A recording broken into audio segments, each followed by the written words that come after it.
descending toward Hill Valley, California at 4:29 p.m. on Wednesday, October 21st, 2015.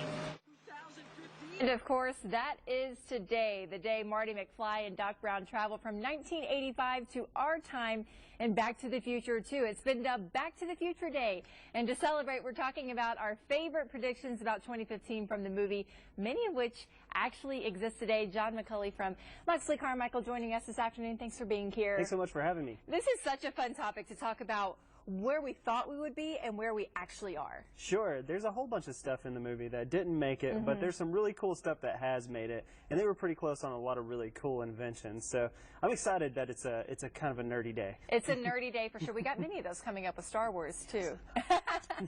So will this technology that we've talked about in this movie that we're seeing, do you think some of this stuff is ever going to be a reality? Absolutely, and some of it already is. Like if you're looking at the hoverboard has already made it in some cases. Now, they don't have the sophisticated propulsion engine or the dynamic stability that you saw in the movie, but you can look at hoverboards now by Lexus and Hendo, and they're already making good progress there. Do you think a hoverboard was created just because of this film, or do you think there was, just technology was headed in that direction? I think hoverboards are just awesome, so I think people wanted to do that. And of course, with electric technology working in some other platforms that way, you had to see that coming. And we're getting close on a few other things too. This whole virtual reality thing, we're seeing that a lot in the video game industry. Absolutely. Facebook and Google have made big innovations in this field. Facebook making the biggest one. They acquired Oculus last year, and Oculus created the Rift, which puts you into video games and movies and live chat situations. And Google has the Google Glass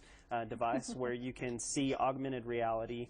You can see maps up on the screen, user reviews, restaurant recommendations, and things like that. So that technology has already made it.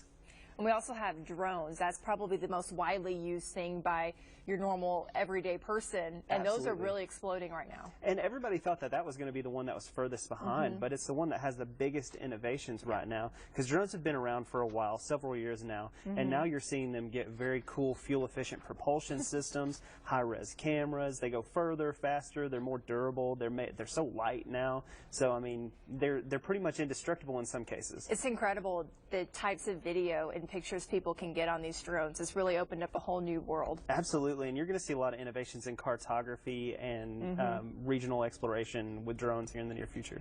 Now we got to talk about self-driving cars. Another thing, not quite there yet, but we're working on it. Absolutely. Google actually started out with these self-driving cars trying to make some cool stuff. Apple has their own type of innovation going on too, but Tesla has actually made the biggest innovations here, having a prototype in the Tesla S on the market that pulls up the map, it drives, and once you're on the highway, it'll control the wheel for you. It'll keep you from going in and out of lanes, and if you get out of the lane, it'll actually grab the wheel and pull you back in.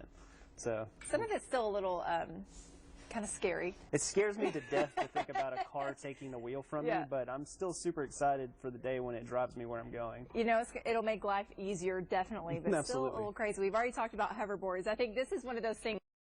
Kid, you were like, oh my goodness, the hoverboard would be awesome. I know, the hoverboard is so cool, and it's just out of the movie, it's the coolest thing that's actually a reality right now. You see these guys flying around in these electromagnetic devices. I mean, they're trying to do some of the cool stuff that they did in Back to the Future, staging that, but wouldn't you just die to get on one of those right now? I would probably hurt myself.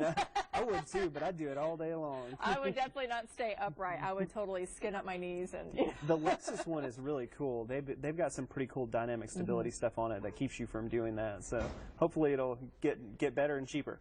All right. Well, thank you so much. This has been a blast talking about Back to the Future, where we are now. Maybe we'll make another movie, and we can come back in 30 years and talk about this again. I'm hoping so, and there'll be a real hoverboard there. That would be awesome.